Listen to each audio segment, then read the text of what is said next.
ये वाक़या है सन 1999 में कारगिल की जंग में पाकिस्तान की फ़ज़ाइया का लाइन ऑफ कंट्रोल के करीब इंडियन फ़ज़ाइया के 2 MiG-29 तैयारों को मार गिराए जाने का।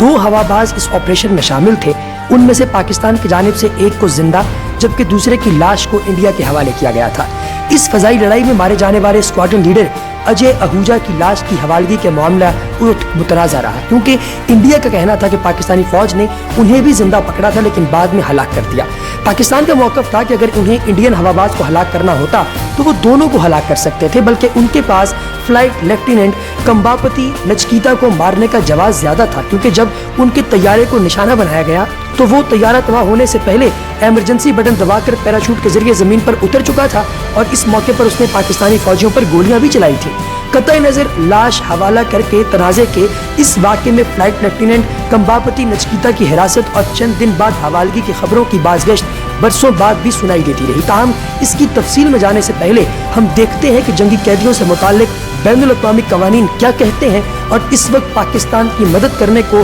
दुनिया के कौन से 2 बड़े ममालिक स्टैंड बाय पर मौजूद हैं। इससे पहले कि वीडियो में आगे बढ़ा जाए, आप दोस्त आपके कमेंट का हमें हमेशा की तरह इंतजार रहेगा। कमेंट सेक्शन में अपनी राय से हमें आगाह कीजिए और साथ ही साथ अगर आपने अभी तक हमारे चैनल इन्फॉर्मेटिक्स को सब्सक्राइब नहीं किया तो चैनल को सब्सक्राइब कीजिए और बेल आइकन पर क्लिक कीजिए। दोस्तों, जंगी कैदियों के हवाले से बैनुल-अक़वामी क़वानीन में सबसे मोतबर दस्तावेज जिनेवा में तय पाने वाला एक मुआहिदा है जिसे उर्फ़-ए-आम में जिनेवा कन्वेंशन कहा जाता है। इस दस्तावेज पर पहली मर्तबा सन 1929 में इत्तफाक किया गया था। ताहम दूसरी जंग अजीम के बाद सन 1949 में पहले मुआहिदे में खासी तब्दीलियां की गईं और इसमें जंगी कैदियों से सलूक के हवाले से कई शिकों का इजाफा किया गया। इस मुआहिदे को तीसरा जिनेवा मुआहिदा या थर्ड जिनेवा कन्वेंशन कहा जाता है। अब तक दुनिया के 149 फरीक इस मुआहिदे पर दस्तखत कर चुके हैं जिनमें इंडिया और पाकिस्तान भी शामिल है। जिनेवा कन्वेंशन हर रुकन मुल्क को पाबंद करता है कि वो किसी जंगी कैदी से तफ्तीश के दौरान हर किस्म के जिस्मानी या ज़हनी तशद्दुद या किसी भी किस्म के दबाव से परहेज करेगा और जिस कदर जल्द मुमकिन होगा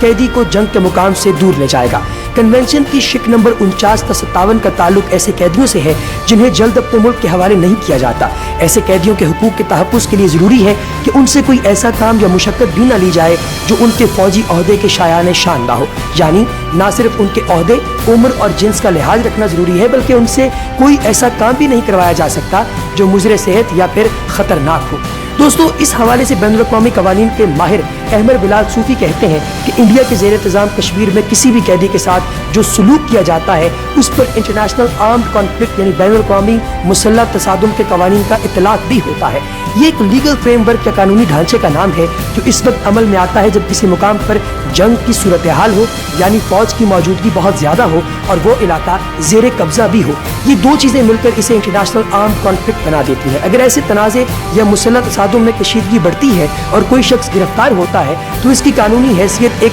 कॉम्पिटेंट या लड़ने वाले सिपाही की होती है। गोया जो पायलट इस वक्त पाकिस्तान की हिरासत में है उन्हें कॉम्पिटेंट या जंगी कैदी के हुकूक हासिल होंगे और वो जिस भी कानूनी सलूक के मुस्तहिक होंगे वो उन्हें दिया जाना चाहिए। इस सवाल के जवाब में आया कि ऐसे मामलात में इंसानी हुकूक के किसी कानून का इत्तलाक़ होता है, तो इस हवाले से जवाब दिया गया कि इस किस्म के मामलात में इंसानी हुकूक के अमूमी कवानीन की बजाय इंटरनेशनल ह्यूमैनिटेरियन लॉ का इत्तलाक़ होता है और ऐसे कवानीन जो आपसे इंसानियत का तकाजा करते हैं उनके मुताबिक अगर आप देखें तो इस वक्त जो हमने कैदी पकड़ा है हम उसे अपनी मर्जी के मुताबिक और अपनी मर्जी के ताबे ला सकते हैं, लेकिन इसके बावजूद पाकिस्तान की जानिब से एक बहुत बड़ा कदम उठाया गया है और पाकिस्तान ने इसी वक्त उसको यानी जो आपने एयर कैप्टन पकड़ा है उसको हम लोग रिहा कर रहे हैं जिसका नाम है अभिनंदन। इसका वालिद भी इंडिया का एक डेकोरेटेड ऑफिसर था और उसने भी 1999 से पहले जब भी कभी कॉन्फ्लिक्ट का मामला हुआ तो भारत को बहुत सारी ऐसी फतवात के हवाले से जो है वो आगाह किया और ऐसे स्ट्रेटेजिक प्लान दिए जिनकी वजह से चेन्नई पूरे का पूरा उन पर फख्र करता था। उनका कहना है कि पाकिस्तान ने कंबापति नचकीता की हवालगी को सियासी मकासद के लिए इस्तेमाल करने की कोशिश की थी। उनके बकौल इस वक्त के पाकिस्तान के वज़ीर-ए-आज़म उन्होंने कहा था कि वो इंडियन पायलट को सबके सामने मिस्टर पार्था सारथी के हवाले करेंगे और उनका कहना था कि वज़ीर-ए-आज़म नवाज शरीफ की तरफ से उन्हें जिन्ना हॉल में आने का कहा गया था लेकिन उन्होंने वहाँ आने से इनकार कर दिया था। अभी दोस्तों, इस हवाले से एक और बड़ी मज़ेदार बात जो आप दोस्तों के साथ शेयर होनी है वो ये कि तनाज़ा उस वक्त ख़त्म हुआ जब 3 जून सन 1999 को कंबापति नचकीता को इंटरनेशनल रेड क्रॉस के हवाले किया गया जिन्होंने उन्हें बाहिफाजत इंडियन सफारतकारों के सपोर्ट कर दिया। इंडिया वापसी के बाद फ्लाइट लेफ्टिनेंट कंबापति नचिकेता ने इंडियन फिजाइया में अपनी मुलाजमत जारी रखी और आजकल ग्रुप कैप्टन के तौर पर खिदमत सर अंजाम दे रहे हैं। इसी दौरान उन्हें फौजी एजाज से भी नवाजा गया था। फ्लाइट लेफ्टिनेंट कंबाती नचिकेता को 27 मई 1999 को पाकिस्तान के जो कश्मीर में स्कर्दू के करीब से हिरासत में लिया गया था। इंडिया वापस पहुंचने पर जब उनसे पूछा गया कि हिरासत के दौरान उनसे कैसा सलूक किया गया, तो उन्होंने कोई तबसरा किए बगैर सिर्फ इतना कहा कि वो किसी तरह वापस कश्मीर पहुंचकर अपना मिशन जारी रखना चाहते हैं। ताहम कई बरस बाद उन्होंने हिरासत के दौरान के वाकयात की तफसील इंडिया के एक निजी टेलीविजन चैनल को बताई। इस गुफ्तगू में ग्रुप कैप्टन कंबापति नचिकेता ने बताया कि पाकिस्तानी फौज के जिन जवानों ने उन्हें हिरासत में लिया था वो उन पर तशद्दुद करना चाहते थे, क्योंकि उनकी नज़र में वो दुश्मन था जो कुछ देर पहले फ़ज़ा में उन पर गोलियां बरसा रहा था। लेकिन खुशकिस्मती से जो अफसर वहां पहुंचा वो समझदार नजर आता था। उसने सूरत हाल को भांप लिया और उसे समझ आ गई कि अब मैं एक कैदी हूँ और मेरे साथ वही सलूक किया जाना चाहिए जो एक कैदी के साथ किया जाता है। चनाचे उस अफसर ने जवानों को कंट्रोल किया, जो एक बड़ी बात थी क्योंकि जवान बहुत ही गुस्से में थे। ये पाकिस्तानी अफसर एयर कॉमोडोर रिटायर्ड कैसर तुफैल थे, जो जंग के दौरान पाकिस्तानी फिजाइया के डायरेक्टर ऑपरेशंस थे। ग्रुप कैप्टन का कहना है कि कैसर तुफैल उन्हें जवानों के नरगे से छुड़ाकर अपने कमरे में ले गए, जहां वो उनसे पूछते रहे कि तुम्हें क्या पसंद है क्या नापसंद है। उन्होंने कहा कि तुफैल ने अपने वालिद के आर्ज़े कलब का भी बताया और कहा कि मेरी बहन की शादी भी होने वाली है। दोनों के दरमियान ये गपशप उनके लिए खुसूसी तौर पर मंगवाए गए बगैर गोश्त वाले स्नैक्स पर और चाय पर हुई। इस हवाले से एक मारूफ इंडियन अखबार से बात करते हुए एयर कॉमोडोर कैसर तुफैल ने बताया कि मेरे और नचिकेता के दरमियान इतनी ही दोस्ताना गुफ्तगू रही जो दो फौजी अफसरान के दरमियान होती है। हम चाय बिस्किट के साथ साथ हवाबाजी के मुतालिक इधर उधर की बातें करते रहे। अब मामला क्या था? बुनियादी तौर पर जब भी कभी किसी भी मुल्क का कोई कैप्टन पकड़ा जाता है तो उसके साथ उसके शायाने शान सलूक करना दूसरे मुल्क के सिंबॉलिक और उसकी सफारती कामयाबी का मुंह बोलता सबूत होता है। पाकिस्तानी फौज ने जेरे हिरासत पायलट विंग कमांडर अभिनंदन की जो वीडियो जारी की है, उसमें अगर आप देखें तो यूट्यूब पर दस्तयाब 1 मिनट 20 सेकंड दुरानिया की वीडियो जो है, उसमें उनसे जो चंद सवालात किए गए हैं उनके जवाब में उसने कहा कि पाकिस्तान में उससे बड़ा ही अच्छा सलूक हो रहा है और अगर वो अपने मुल्क वापस चला गया तो वो अपना बयान नहीं बदलेगा। बिल्कुल इसी तरीके से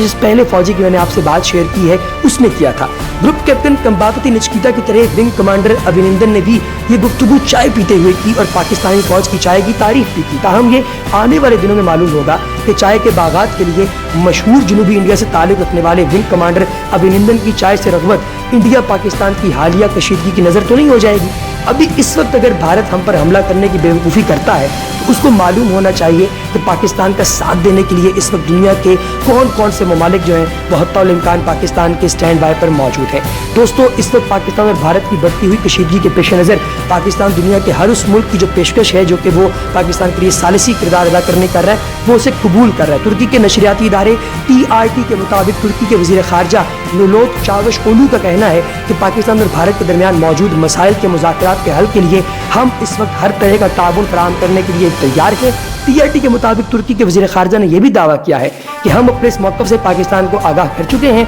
और इंडिया को भी यही मौक़िफ़ अपना पेश करते हैं। दोनों ममालिक के दरमियान जो पैदा होने वाली कशीदगी है इसका असर पूरी दुनिया पर पड़ेगा और इसके नतीजे में फौरी तौर पर तकरीबन 2.5 से 3 करोड़ लोग मर सकते हैं और ये एक बहुत बड़ी तादाद है जो कि वर्ल्ड वॉर 2 में मरने वाले लोगों से कुछ ही कम है। दोस्तों, मखदूम शाह मोहम्मद कुरैशी जो है महमूद कुरैशी मादत के साथ उनसे फ़ोन पर तकरीबन 3 मरतबा बातचीत हुई है तुर्की के वज़ीर ख़ारजा की और इसके साथ ही साथ चीन के वज़ीर ख़ारजा ने भी पाकिस्तान को स्पेशल तौर पर ये वाज़ेह कर दिया है कि अगर आपको जंगी हथियार चाहिए, आपको पैसा चाहिए, आपको मुआशी मदद चाहिए, हम हर तरीके से आपकी मदद करने के लिए तैयार हैं। चीनी वज़ीर ख़ारजा ने मज़ीद कहा है कि पाकिस्तान और भारत की जानिब से तहम्मुल का मुज़ाहिरा करने और सूरत हाल को मज़ीद कशीदा होने से रोकने के लिए हम जो कुछ भी कर सकते हैं हमें बताइए, हम वो करने के लिए तैयार हैं। अगर इन दोनों ममालिक को एक दूसरे का हरजाना भी अदा करना है तो वो चीन फराहम करेगा, लेकिन आप आपस में मत लड़िए क्योंकि इसका जो नतीजा है वो पूरे के पूरे खित्ते को भुगतना पड़ेगा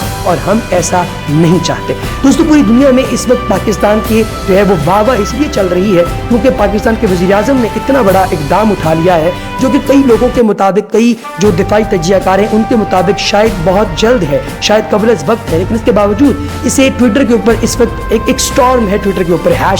#say no to war का, जो इस वक्त #respect for Pakistan Army and #respect for Imran Khan इसके हवाले से जो है वो वकूफ़ पज़ीर हो गया। तकरीबन अभी तक भारत की जानिब से 1.5 करोड़ ऐसी ट्वीट्स आई हैं जिनमें पाकिस्तान के वज़ीर-ए-आज़म इमरान खान को शदीद किस्म का खिराज तहसीन पेश किया गया है, और पाकिस्तानी फ़ौज और पाकिस्तानी आर्मी और पाकिस्तानी हुकूमत के साथ मोहब्बत करने वाले जो लोग हैं वो तो वैसे ही इन लोगों को बहुत ही ज़्यादा सराहते हैं। लिहाजा उम्मीद तो यही है कि इंशाअल्लाह जंग नहीं होगी, और अगर किसी को जंग करने का शौक़ है तो वो इसके बारे में भी जान ले कि जंग के नताइज क्या होते हैं।